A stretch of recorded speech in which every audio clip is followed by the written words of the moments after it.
There's an old saying that nothing is constant except change. And it is a very old saying. There are references to that saying that go back to 500 years before the birth of Christ. And we all know that it's true, whether we're talking about the world or about the church or about our personal lives, it's still true. The one thing you can count on is no matter what's happening now, things are going to change.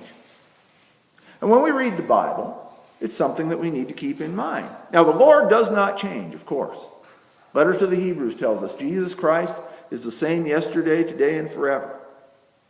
And for the most part, human nature has not changed a whole lot either.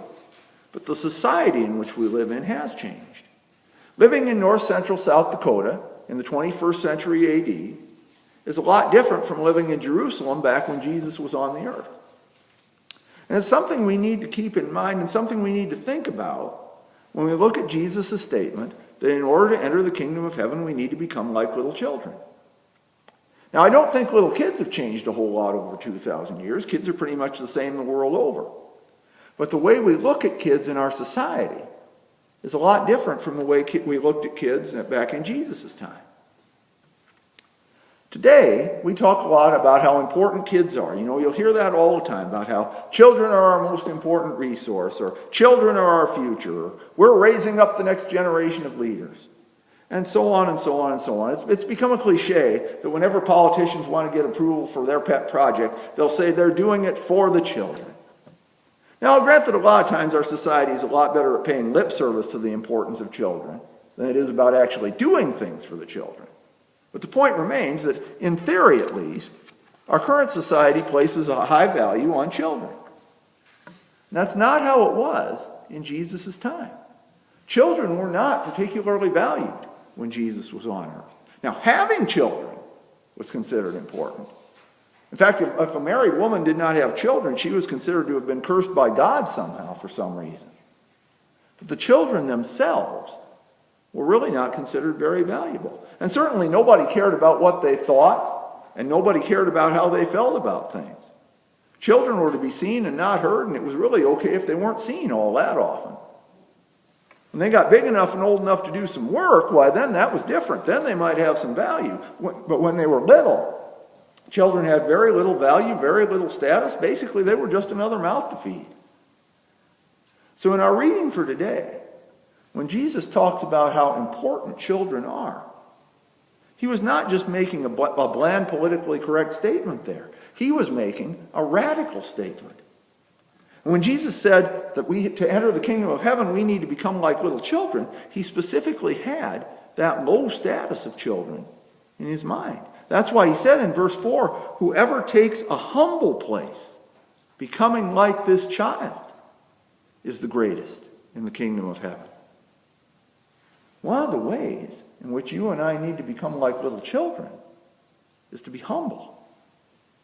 One of the ways in which we need to become like little children is to be willing to accept a low status in society.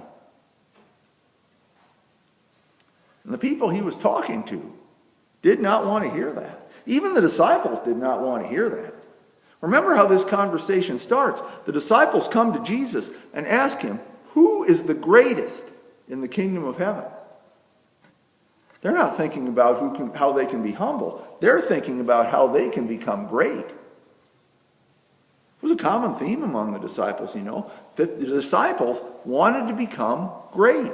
In Mark 9, we read about the disciples having an argument among themselves about who is the greatest. In Matthew 20, James and John asked Jesus if they considered his right hand and his left hand when he comes into his kingdom. The disciples had ambition. They wanted to be considered great. And Jesus every time responds the exact same way. If you want to be great, you need to be humble. You've got to accept a low status. Here's his response to James and John. He says, you know that the rulers of the Gentiles lord it over them, and their high officials exercise authority over them. Not so with you. Instead, whoever wants to become great among you must be your servant. And whoever wants to be first must be your slave.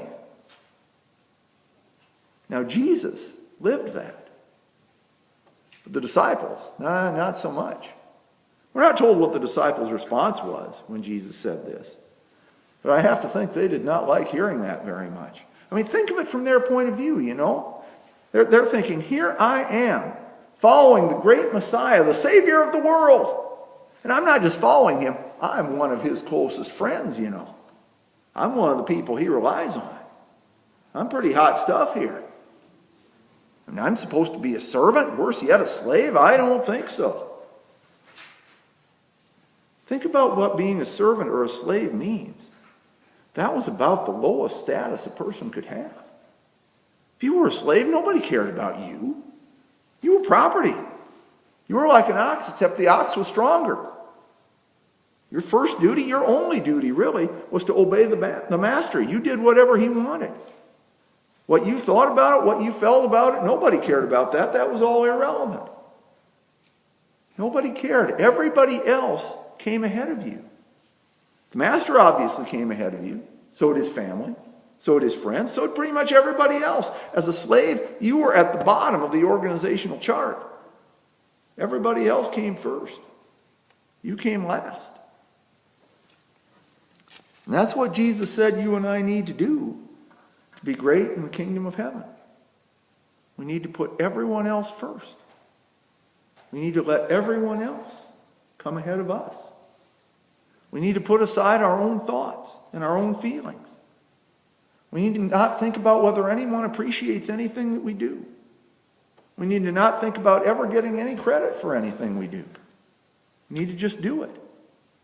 We need to serve other people all the time. Not think about ourselves at all.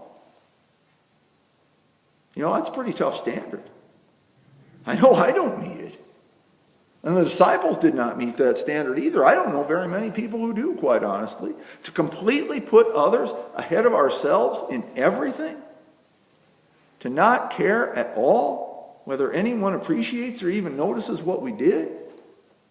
To completely put aside our own thoughts and feelings and desires. How do we do that? Now, in Jesus' time, little kids did do that, but mainly because they did not really have any choice. But how do you and I, as 21st century American adults, do that? Well, I guess if I had the answer, I'd be doing it. I don't know anybody who does it perfectly and completely, but at the same time, we need to be careful to not use that as an excuse either. Because even if we cannot be perfect, we still need to do the best we can. How? Well, this probably sounds like a cliche, but I think we do it with God's help. And the way we get God's help is through prayer. Because I don't know about you, but I know I could never do this on my own. I'll never be able to.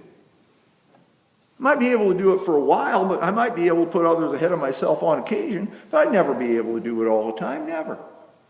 My own ego, my own selfishness, my own laziness, all that stuff and more eventually would get in the way. What's more, I'd probably eventually start to resent all those things if I was doing all this stuff and not getting any thanks for it.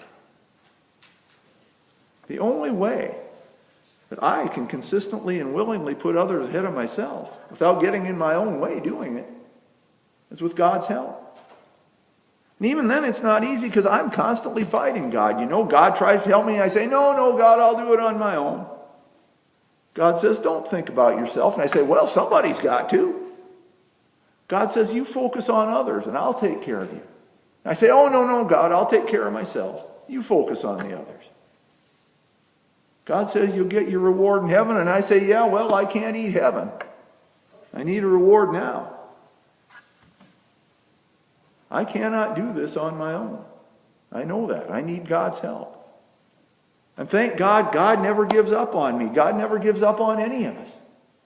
No matter how hard we fight God, no matter how hard we try to do things our own way, God never gives up on us.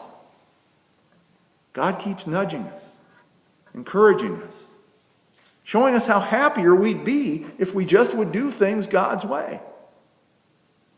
And sometimes, not nearly enough, but sometimes, I'm smart enough to listen to what God's telling me.